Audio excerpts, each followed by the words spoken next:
Hello, loyal viewers and outstanding subscribers. Once again, it's your good friend, Wild Elf 26, folks. Alrighty, and in this video, I wanted to make a quick statement about why I stick up for the At Games Fire Core, the 80 games in one, 85 games in one, depending on which one you get. I prefer this one because it's a reader. You can put your actual old school cartridges in. This has a hardware chip that's imitating actual Genesis hardware. It plays the cartridge. It does not rip the ROM. But the HD version that looks like a Genesis 1 model that At Games makes, that one does dump the ROM. That's why it can do translation patches and all that crap.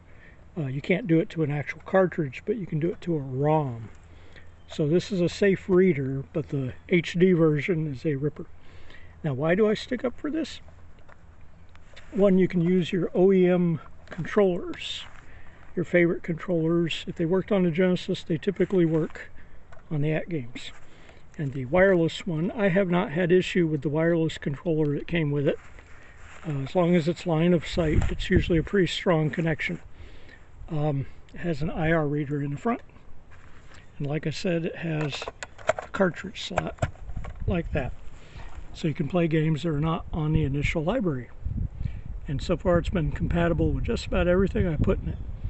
I prefer it to the Nintendo Mini and Super Nintendo Mini for a good reason. One, it doesn't have HDMI. It has AV out.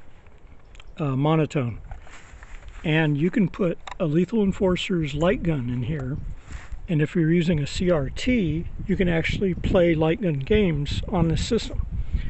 The NES Mini and the Super Nintendo Mini have no light gun games on their library. It doesn't come with a light gun, and it only has HDMI output, and there's no cartridge slot to add any that are not part of the actual native library. And I know some people, oh, you can mod them. Yeah, but if you mod them, you ruin the official collectability of the machine. It's just a sad state of affair. And we're doing gaming on the up and up for the majority here, and that's how I feel on it. So this relegates you only to HDMI, so the light guns are gone. And there's a lot of good light gun games for SNES and Genesis.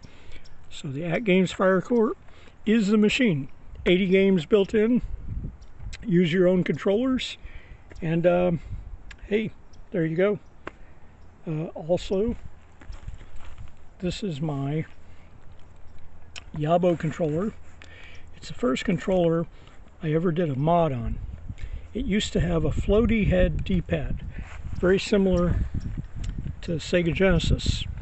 These floaty head, kind of a table D-pads. But the foundation of the D-pad was cheap, and it snapped off during repeat dragon punch motions. And so I actually had to take it out after I took the controller apart. And I had an old busted up Sony controller, and I took the D-pad out of the original Sony controller. And after I carved grooves from the initial post hole, I was able to fit a Sony D-pad into this controller. And it does work, it's pretty accurate.